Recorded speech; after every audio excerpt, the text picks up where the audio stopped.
All right, I'm going to talk with this one a little bit here. You've now got above your break. All right, let's say your C was your break. You can now go to D, E, and F. And you've used the mute, you've used the other exercises, and you're getting comfortable with it. But now you notice, man, my lower register is so much tougher. What do I do? You have to learn to connect them, just like the clarinets do.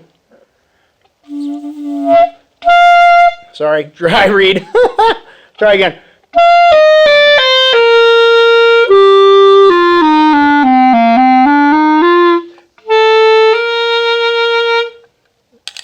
Connecting them and making a good sound. Okay? Now, there are two schools of thought here. There is the high set and the low set, and then there is one set. Okay? Me personally, I play the high set, low set. Just because of the type of music I play. I play a lot of more traditional, classical stuff. And then when I have to play the piccolo, I go to a high set. And of course, if I have to play some lead every once in a while, I do a high set for that. But when I'm playing at churches, weddings, and stuff like that on like a B flat or C, I have my low set because I get a nice fuller sound. And it's going to depend on your makeup. The way my lips are formed and my teeth and my tongue, I found it for me, it's easier just to have two different sets. What I mean by that is my regular set, my low set, is only good up to about an A above the staff.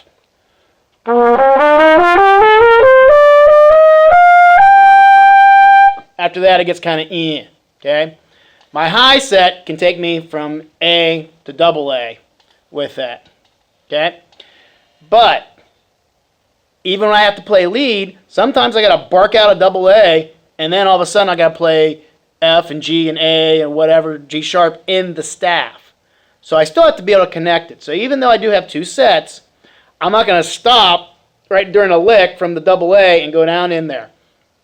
So if you're using the one set idea, this helps as well. You find your comfortable note.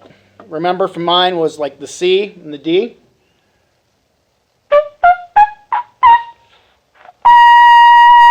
And you just spit it real easy. You're not blowing, you're just going to spit. Just real.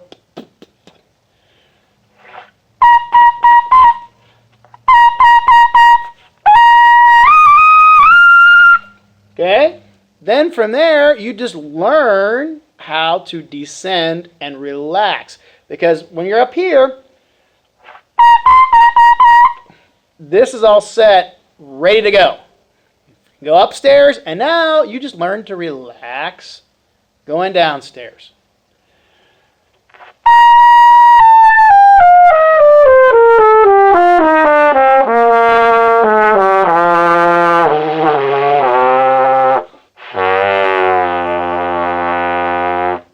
Okay? That took a long time for me, I will not lie. To connect the two registers, I had to spend some time with it.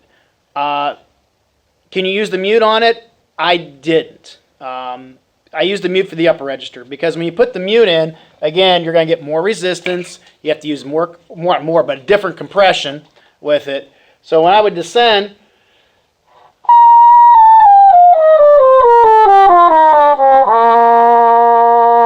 okay, it sounded nice because I know what it feels like.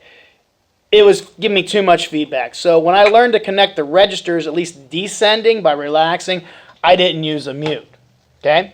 Now, if you want a trick to do it, one I do recommend, and I have some of my students do it, and I do it, especially if I need to reteach myself because I haven't done it in a while, is to use the lead pipe with the mouthpiece.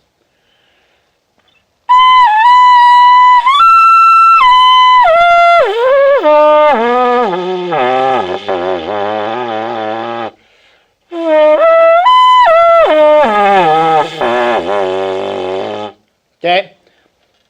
Now you'll see I have a pivot. I'm not a fan of a pivot. I had a trumpet professor who was diehard pivot and forced me to pivot, and it just about ruined me. I'm not against pivot, but the way my face is structured, I don't need it. I do have a pivot, but it's not super pronounced. It's just there to help me get to where I need to go. I don't think about pivoting. So if you see that, and if you do pivot, nothing wrong with that, but mine's not a forced pivot. All right, so the lead pipe work. Now, let's see if I can imitate what I did with the lead pipe.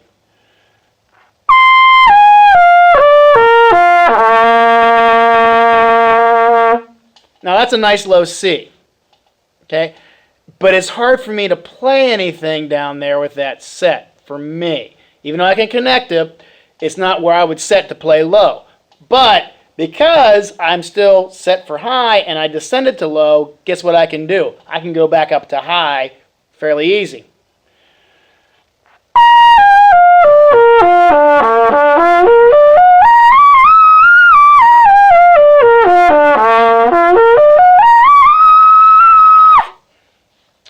And that used to drive me crazy when I was a kid growing up and learning in college. Like, man, how do these guys connect these registers? Go way high to way low and back up.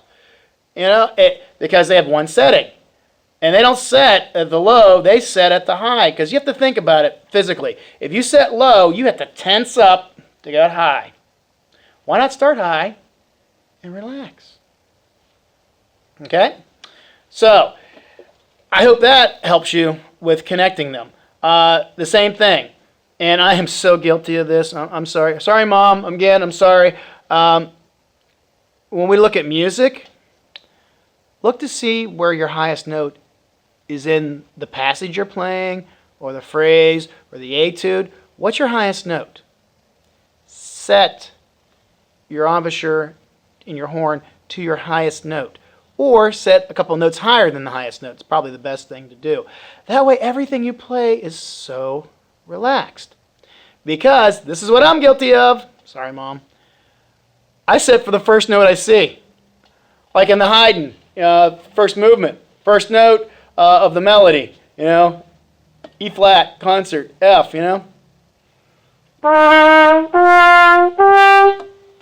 Great. But the next passage is really hard if I set for that. That didn't feel too awful good for me. Actually, it was more work. So what I would do is that passage goes up to an A. I'm probably going to set for my high C or maybe my A. All right, now I'll play it.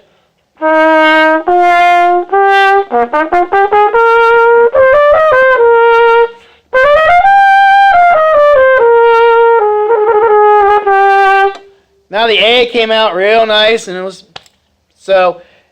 I hope that helps you out too. Even when you get to the fun part for us lead trumpet players, and we have to play some classical stuff, where it goes up to the high E flat. You best be setting for that E flat or higher before you get there. And what I mean by setting is you definitely want to try to get your comfortable note as close to that E flat as you can, but learn how to just kind of spit it out so you can get your set. So when that part comes, sorry, it just speaks right out. And I clammed it, I'm sorry, but that was pretty easy. I have to go clean myself up a little bit on that. Never said I was a professional. Sorry, Mom.